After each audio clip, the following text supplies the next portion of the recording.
Welcome to Steve Solomon. He's going to present session 6AE, SQL Assurance, a New Perspective. Steve, I'm going to go on mute, but I will keep an eye on the chat. So anyone who has any questions, please feel free to type them in. I'll read them to Steve as we go. Let's try and keep it interactive because I'm sure we're going to learn lots. So over to you, Steve. Thank you, Stuart. So in this session, we're going to take a little bit of a journey. And it's a journey that we've been on at BMC. And what I want to do is I want to share some of the learnings that we came through the journey. So what was our journey and our attempt? Our attempt was to say, how do we keep bad SQL out of production? So BMC has several products and tools to tune SQL, to report on which SQL is consuming the most CPU in production and what needs to be tuned. But that kind of comes after the fact. So what can we do to possibly shift left in a DevOps lifecycle and possibly resolve bad SQL when it's being created? So that was the concept, and we started out and we started doing some research on it, and I wanted to share some of the ideas that have come out of that and some of the best practices in learning, because bad SQL is expensive, right? It increases your cost, it runs up utilization, it makes your run times run long, and it just overall has an adverse impact on your business. So I did like Marcus because he said we're going to go back 1,000 years to the COBOL programmers, and then Mark, if you talk to him, started 1983, and by the way, I started on a 3084Q also, but 2 years after Mark. So I'm going to take us all the way back to 1666, the Great Fire of London. When you have bad SQL in production, if there's a big release that goes in and it's got bad SQL, that it just all of a sudden starts sucking up all the resources, it's like a fire in your environment, right? It's all hands on deck, call everybody, and what's going on. And then usually there's a lot of incrimination, finger pointing, and everything else that goes along with it. I thought it was really interesting. And there was one day I was wandering around London and I came across this monument. It's on the right side of my screen. And it is actually to the point where the fire had burned. And to me, this was an alleyway. And all of a sudden I saw it and I thought, well, that was really interesting. And I went to do some research on the fire of London. And I was like, I had no idea that London, nearly was completely destroyed by this fire in 1666. So when we start thinking about this and we start thinking about the Great Fire and what do we do in a panic when bad SQL gets into production, then we start saying, hey, we have our heroes. We have our firemen that will jump in and fix the issue.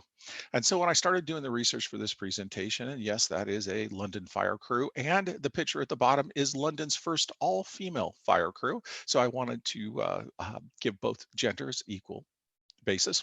So when we look at this, it goes, what starts more fires? Is it really good to have firemen? We need them. Right? We need heroes to jump in when things do go bad.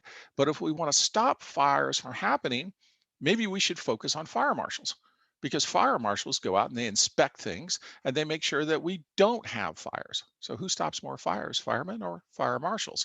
I will tell you, fire marshals. Also doing research for this presentation, I was surprised to learn that the London Fire Brigade will come out to your house and do a survey and give you a risk assessment. That is very similar to what fire marshals do in the US, where they go out to different businesses and homes and they do an inspection looking for fire risk. When I was a young man, I'm a Boy Scout. I was working on my fire safety merit badge. I actually went out with a fire marshal one day and we went into my hometown and do a bunch of businesses. Oh, this is a great job. You show up unannounced, you walk in with a clipboard and you go around and you look for things that could cause fires. Well, at the end of a few hours inspection, you get a long list of things that you must change. And then the fire inspector, the fire marshal says, I'll be back in a few weeks and all of these things must be fixed by then or I'm going to close you down. You know what? It never made anybody happy. Nobody was ever happy to see us. Nobody was ever happy to get the report of things they had to change. And nobody was happy with the idea that the fire marshal would show back up again and go through things. So there's got to be a different way. So when we started thinking about this, what do we keep fires out? Fire marshals, maybe after a building is built, yes, they're good because they're repeated safety. But if we really want to shift left, that's when we need building codes. And what we need to do then is when we're building SQLs, have a set of standards or building codes. I like building codes better than standards because standards people think, oh, I have to live and die by these. Building codes have a little more flexibility, and any solution you build has to adopt that flexibility. Otherwise, you could halt your business inappropriately.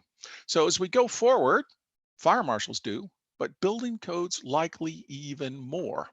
So if we're looking at SQL building codes, where should we focus? Kind can we identify what bad SQL is? We usually know it when we see it because we see it impacting production, but we need to see that before then. So we need to understand what our standards are, what the performance is. Can we identify when it's created or when it's changed or when it's part of the early development lifecycle? And what can we do for checks and balances to keep it out of production as much as possible? So we started looking at, okay, there's different types of SQL. There's DDL, DCL, and DML with data definition language, which is create tables.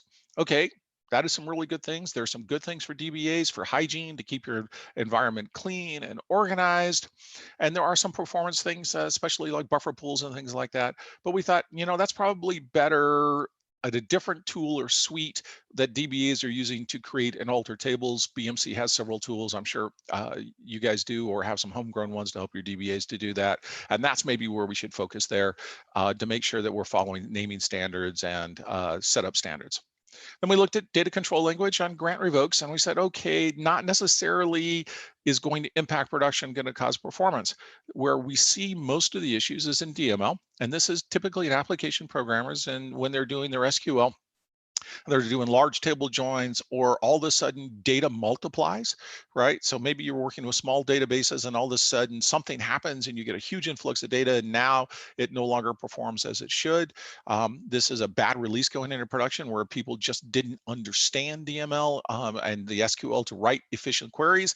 And worst of all, what happens with dynamic SQL that's coming in off platform, where somebody's working on a web application and they don't know anything about the mainframe at all. All they know is this is where their data is at, and they write a query, they get some of it back, and they call it good, and they push it through to production, and then all of a sudden it creates a data storm in your database. So that's where we decided to focus, and we said, okay, let us look at DML and what can we do when it's created and through the life cycle. Why now? What changed?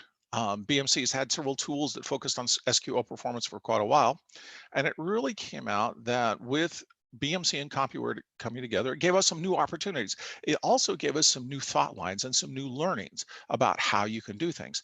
It's great to have a tool like we have that will tune SQL and do what if analysis, but if people don't have it as part of their daily process to use it and test their code, then the value of that code is sitting there unused. So we said what we need to do then is do something different, and possibly in a DevOps toolchain.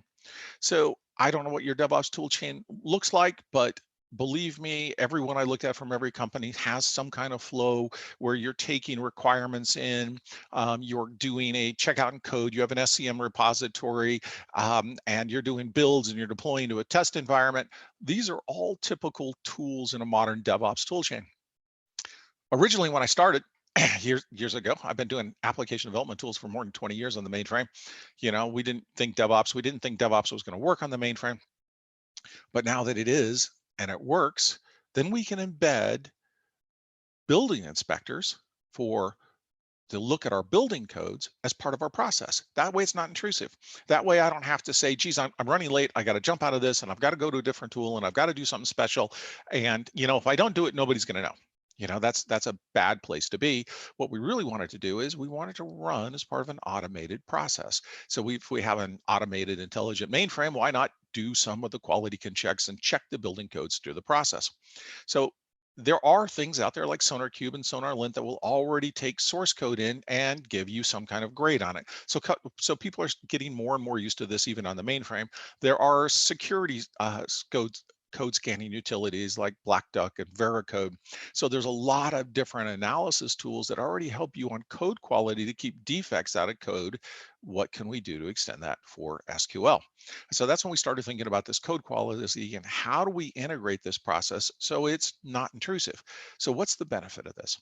Well, if I'm a developer, I go along and I check out my code, I make my changes, and then I push it up to the mainframe. I do a compile, I do a link, and I do a bind into a DB2 environment.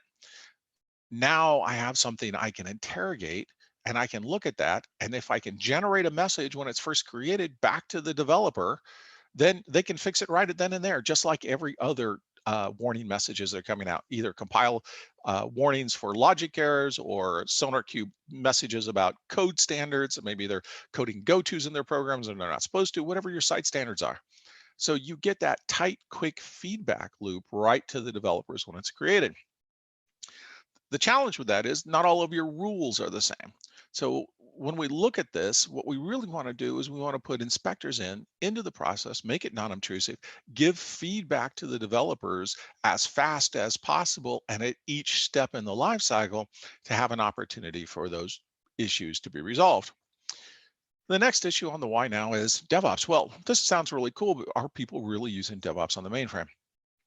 So here at BMC, we do this survey, and it's been 15 straight years where we go out and we try to find every mainframe person that we can find. And we do invite you to join us on the next BMC survey. And we ask them all kinds of questions on the state of the business, where things are going. And we got some amazing answers this last year. So this is from our 2020 survey. There's a link at the bottom of this slide. You can go do a search on the BMC 2020 survey and pop it up and download it for free. I do recommend you read it and share it with your management because it's got great insights on the future of the mainframe and the confidence that the mainframes and the executives that took the survey have on the future of the mainframe. But what did it come back as eye-opening? 56% of other responders say we're already using DevOps on the mainframe. That's an amazing statistics. That tells me that we're over the hump on the adoption of DevOps and that CI/CD and modern DevOps tool chains are being more and more accepted in our market. Two other things that really came out as well, and that 77% of execs reported that their organizations have DevOps practices in place, up from 33%. But the real wow was the 74% reported that when they adopt DevOps tools, they have an ROI of 1 year or less. So what we're seeing here is an immense take up, and that we're over the hump of the initial pilot projects. They're doing things, they're rolling out. I have the ability to talk to several large customers that have done some huge rollouts, changes, what we call mainframe modernization of modernizing existing applications on the mainframe using modern tools and modern DevOps. So when we start taking these things into consideration, now is a really good time to evolve the solutions that are out there to help make sure that SQL makes it in production well, and we want to keep bad SQL out of production. So originally I had some great tips on this slide, and then I realized I had to back them out because there's some competitive stuff here that since this is a new investment area for us. So I just want to give some information and tips on sharing some of the learnings we have on what you can do for your inspection process. So one of the things you need to look at when you're looking at your DevOps process, or even if you're just using a modern SCM or a mainframe SCM like an Endeavor or an ISPW or a Changeman, is look at your promotion lifecycle. Or I have a great UK customer who calls it route to live. So I'll tend to use that and look at what your route to live process is and look at the opportunities to add automation. So one of the things we're looking at here is developer. And as they move into unit test, well, this is a great opportunity to do the automation as part of a modern CI/CD process, then to incorporate our building checks. Now, you can do something with a vendor tool, ours, whoever you're using, or you could even write some of your own for basic and add this into the process. If you have some local site naming standards, if you want to make sure that SQL asterisk is not allowed, those are not difficult checks. You're welcome to do those, and those are always good things to improve quality. Now, what we've also found is rules can change by environment. So it may be that in unit test select asterisk is okay, because developers are trying to pilot queries and they're trying to figure out what's getting returned. And so you don't necessarily want to flag those at that point in time. So that's the other learning issue, is what rules do you check when? And that's when you have to be a little more judicious. Maybe you have different rules for your testing. So when you move into unit test and system test, you have one set of rules. When you move into acceptance test and prod, you have a different set of rules that are tighter. You know, when you move in and you do that check, moving into acceptance test, select asterisk shouldn't be in a production program. Sorry. All we know is that's a time bomb, right? Somebody alters the table, they get some different results. And so we call it a time bomb in your program. So when we're looking at that, but that's an easy one to look for. It's much more difficult to look for performance challenges. This is when it takes a little bit more work. And this is where I think that we've spent the most time is, okay, you know, we're looking at SQL. Hey, is it using an index or not? Is it using the right ones? Does it have the right predicates? And all of that information. And then if you have the ability to capture some runtime information between environments, that also helps. So performance validation is a little more difficult, but very, very important. In addition to what if we bring the run stats from the production table or the acceptance test region, if it's large, back into our environment, and we look and we see what the cost differential is for the estimated cost from DB2 to run it in our systems test versus acceptance test, or acceptance test versus prod. If there's big differences, those should be warning areas for you to take a look at. So there's a lot of things that we can do to improve SQL to keep bad SQL out of production.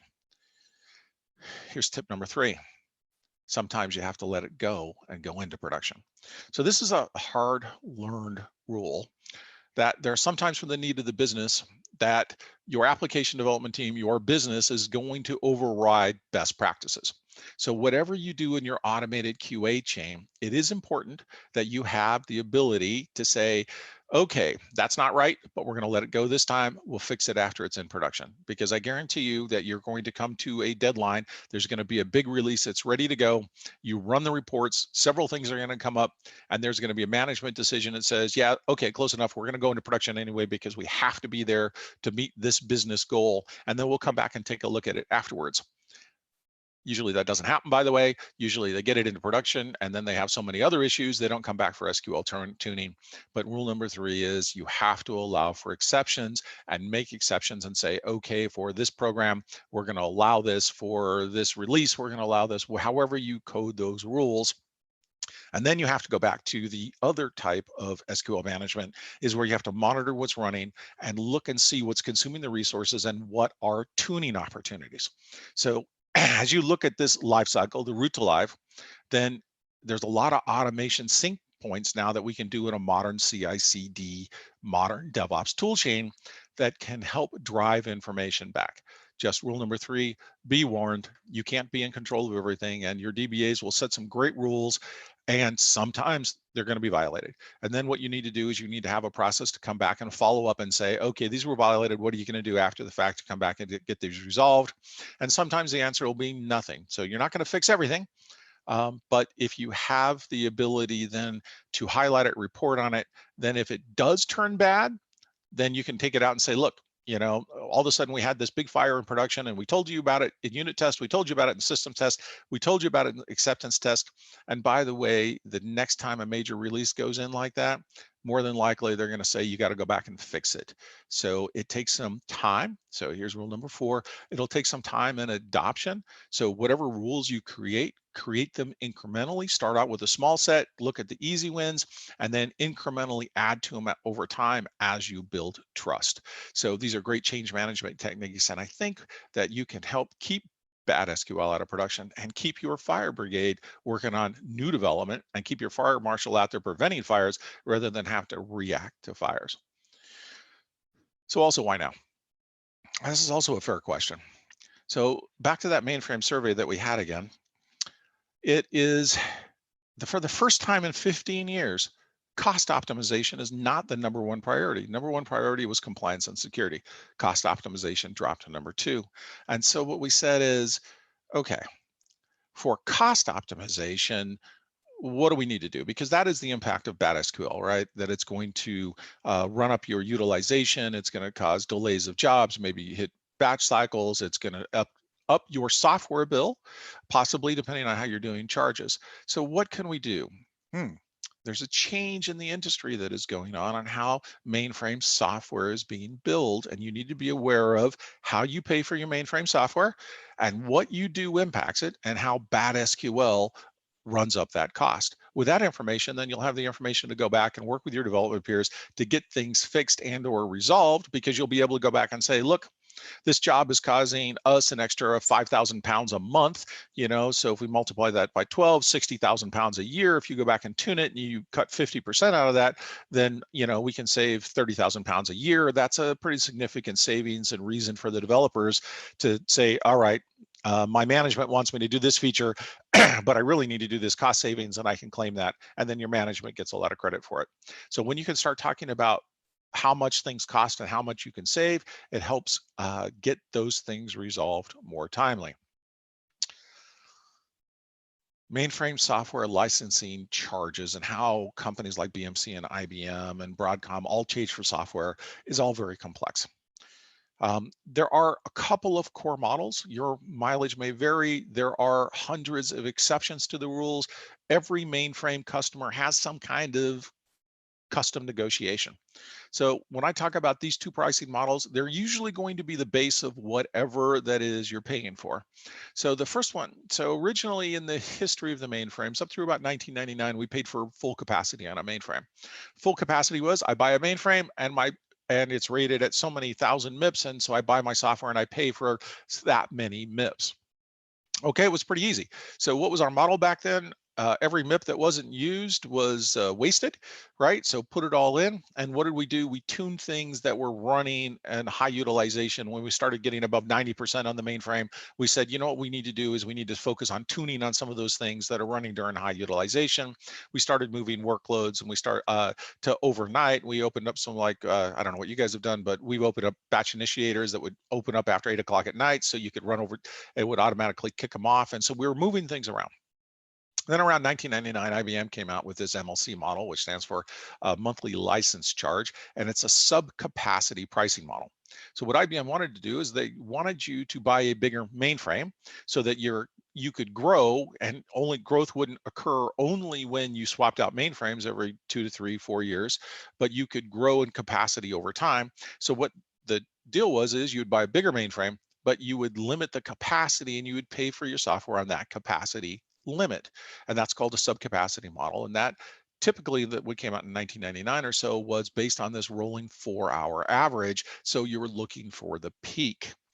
And so we got really good at that. So we're managing the peak, which means that anything that ran in the peak, we would move stuff out. We'd look and see if there was database reorgs happening. We'd move them outside of the peak. Voila, we spent a lot of time on the peak. Then IBM recently, a year and a half or so ago, introduced what is called TFP, or tailor fit pricing. And there are a couple of different models. There's one for dev and test, and there's also one for mobile initiated. There's one for full capacity, like in the pre-1999 days. But what we're seeing a lot of is this what's called this consumption model. And the change is now you pay for every MSU consumed.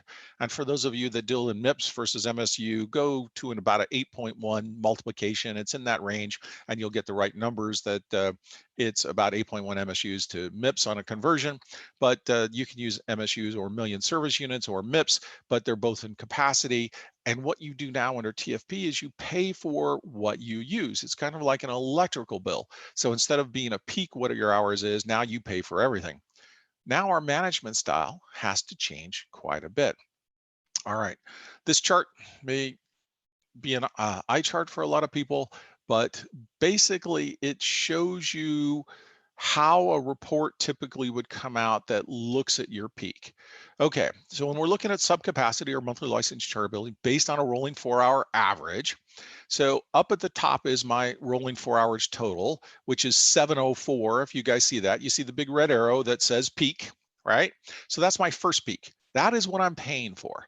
So if I look down that column that starts with 704 and I see 713, 713 was 713 is the hour. So there's approximately 720 hours in a standard month. That's 30 days. So if you have more or less, you can subtract. So that's the hour of the month for the billing. 769 was my MSUs consumed in that. But if I go back to the top, that 704, it's looking at the numbers of the 3 previous hours. So that's hours 710, 711, 712, and 713, and it's calculating an average. This helps smooth your bills from sudden peaks and spikes. And what they do is they calculate it and they say, okay, your peak in this month, the 720-hour month, was in hour 704, and it was for excuse me, it was in hour 713, it was for 704 MSUs. Okay, so what do? As I mentioned, we look at anything that's running in the peak. We start running the region reports month over month.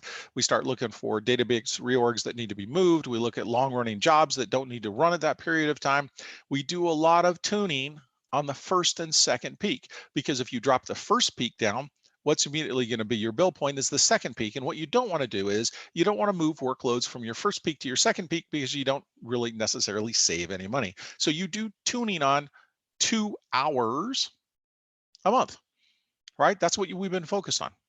So you have to understand where you're coming from. If you're on MLC billing, these 2 hours a month are the most important because software bills are very, very large.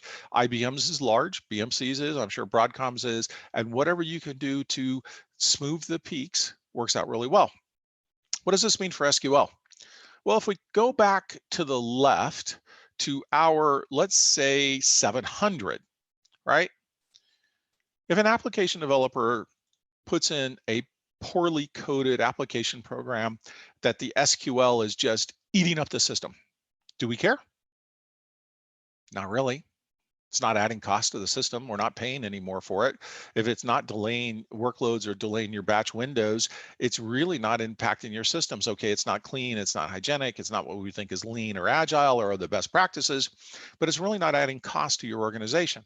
So if I've got a lot of programmers out there and I'm putting everything out there in hours 697 to hours 704, and my usage goes up in those time frames, it's really not costing my business that much more per month cost, right?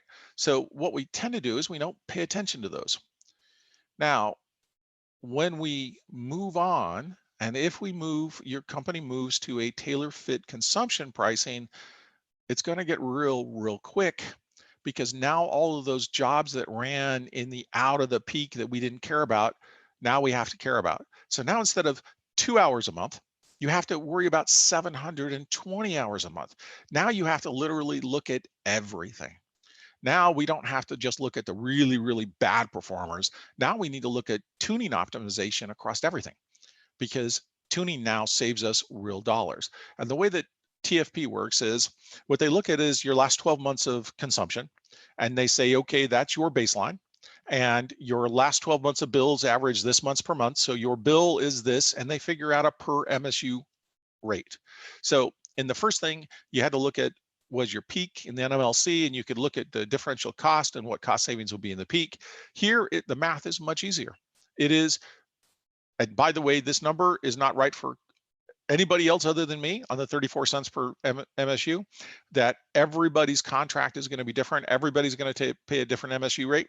So if you have moved to tailor fit pricing, the first question you should ask is, okay, what's our MSU rate? And then you can look at what your jobs are running and what they cost, and you can translate that into dollars, because that's what you're going to pay. And they're going to average it out, and they're going to bill you once a month on an annual consumption basis, typically on a 3-year contract. But the key thing that you need to know is that now that you're paying for every MSU consumed, that you need to really do SQL tuning everywhere. And this is why bringing it into your DevOps lifecycle and checking it and shifting left is a good idea, because maybe there's some tips that are only going to shave 5% out of the application's runtime. Well, we do that over hundreds of releases and hundreds of programs. That's going to add up some real dollars in your environment. So figure out how you're paying for your bills, how you can impact that, and where you can have the biggest bang for the buck for tuning. All right. So actually, I think I'm running faster than what I originally thought. So building codes, and the reason I call them building codes rather than standards, people tend to think standards are hard and fast. You see the rules, thou shalt not, right? If you think about the 10 commandments, thou shalt not. Breaking any of them sends you to hell. That's not the way it is with building codes. Building codes are a little more flexible. And it depends on who's writing the rules. So I built a house about 10 years or so ago. I hated building inspectors with a passion, because the building inspector, every time they showed up, it was going to cost me money. Right. So, and we had to stop the building process every time that they were scheduled. So if we did framing, we'd have to wait till the inspection for the framing. If we did plumbing, we had to wait for the plumbing inspection, the electrical inspection. So basically the guys would say, okay, we can't do any more until the inspection comes, and we'd schedule somebody. And in my world, I had 4 different inspectors, and I knew them all by first name, because you will find out that they kind of control your life. And one guy was really easy. He would come by and go, hey, here's these 3 things you need to do. One woman would come by and she would have 20 things for us to do. And I never knew if she was being really hard on us, because her husband was leading the framing crew on the project. So it was kind of interesting, but she was tough. And, she was right most of the time. But every time I had a long list of things that I had to go pay for to get addressed before we could move on with the next part of the project. This is why I think that having building inspections as part of your CI/CD process and shifting that left is much easier, that you get people used to it. And there are exceptions. So even with the difficult woman inspector that we had, there were certain times when we came up and we said, yes, but we did this, we did that, we did this, we did that. And she would say, it's okay, but you can start the next cycle. But before I come back on the next inspection, I want these other things done, and didn't hold up the pipeline. And then she became very, very workable with you. So what I can tell you is from my experience there is that's why I say start small, build out your relationships, build your rules up, gain trust, and then be flexible. So if you build a quality control checks that are standards and rules that you cannot break, then you will get a lot of pushback, and there will be a lot of push to take that out of the process. If you give them building codes and best practices, and you scan the code on a regular basis, and so that it's minor changes and it's informational through the entire process, it will be much better adopted by your application development or programming teams. And by the way, they'll learn how to do it right the first time. Right, especially when you have new college grads, or I think what we called them in India was freshers, was that, you know, they're people that are coming in and they're just learning, and they want that feedback, and they want to be able to do a better job. So they want that feedback coming in going, oh, look, I need to go do this, and I can go do this now, and then I'm all fine. The next thing is DevOps, or application release automation tool chain. Gartner calls it ARA, or application release automation. You may also hear the entire DevOps tool chain called ARO, or application release orchestration. Whatever it is in your process that you're using for automation. So the more automation that we can add, the better it is going to be across the board. And it allows us to increase the building codes over time. Right. So remember that it's not a one-time thing. It's not a one-time project. Whoever builds this originally, start small and then add incrementally to improve your business. Homegrown or commercial? That's a really good question. I've talked to a few companies that have some awesome homegrown solutions. They've invested in them. They tried to figure out what were the biggest problems in their world, and they focused on those first. That is a great solution. If you have some vended SQL validation quality control tools, then leverage those. You don't have to develop everything from scratch. What you can do is you can build some integrations for your DevOps toolchain into those products and tools and add those in. So, you know, don't hesitate to leverage some of the things that your company already has as part of your automation lifecycle. Number 4 is enlist your DBAs for help. All right, this is going to sound really funny because they're going to jump in at first, and they're going to say, oh man, we want to make sure that we're keeping bad SQL out of production. They're going to share the same goals with you. In fact, they'll probably give you 100 rules, and probably some of them you won't be able to implement immediately. Those are the ones you're going to be able to implement over time. Having your DBA be the approver of the change, that may be a little bit more difficult, because they're saying, well, wait a minute, I'm going to have to go in and approve every release. As you deal with automation and you free them up from firefighting, they should have more time to do higher value work. You want them to contribute to the process. You want them to help administrate the overall solution and make sure that it's staying on track. And they will also give you the best idea of new things that you can add and do your checking. So, you know, the DBAs we talk to, they all think this is great. It's a way to control application development until we tell them that they have work that they have to do too. Then all of a sudden they're standing back. So just remember to approach this as a joint effort. And what you're trying to do is allow everybody to do more higher value work rather than go fix fires in production. And the last thing is, if there's anything you can learn about DevOps and lean constructs, it's start small.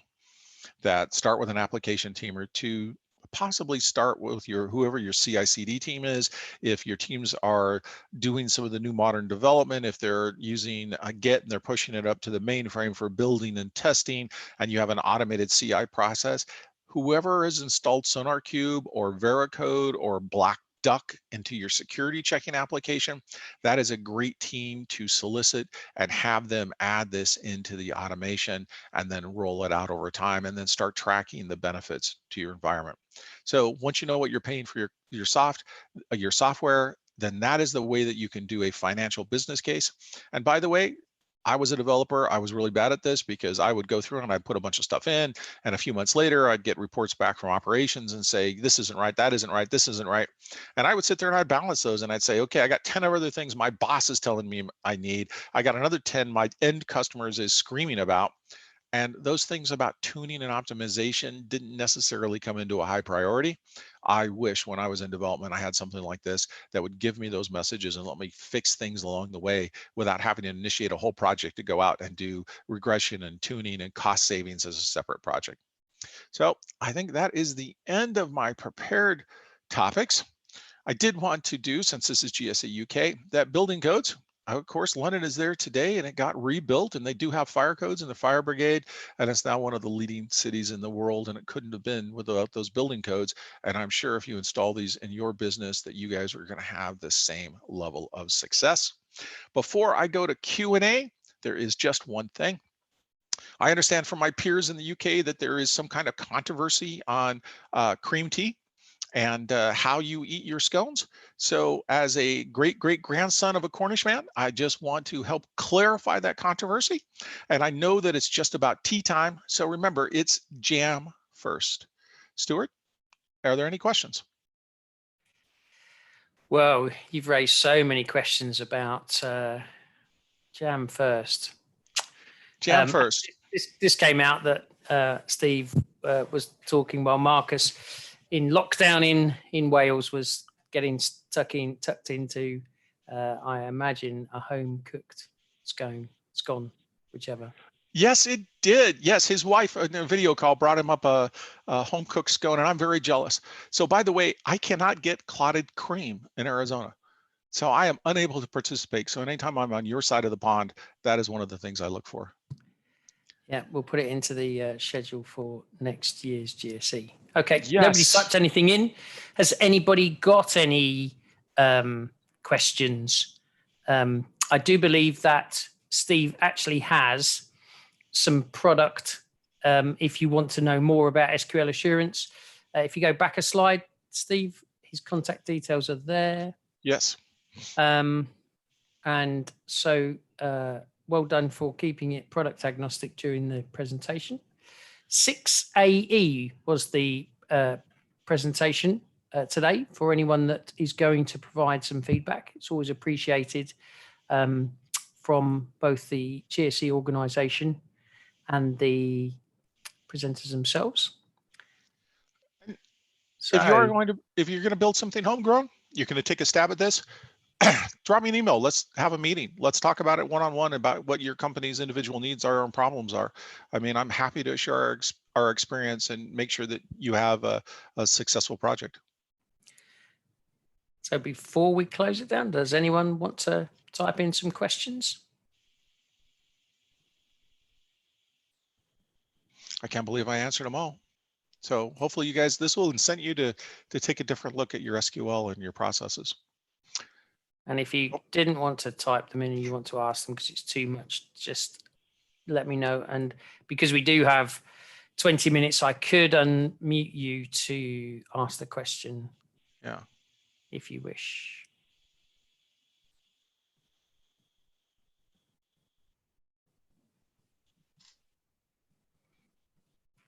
A quiet group today. So don't forget your feedback. And don't forget the GSE UK charities.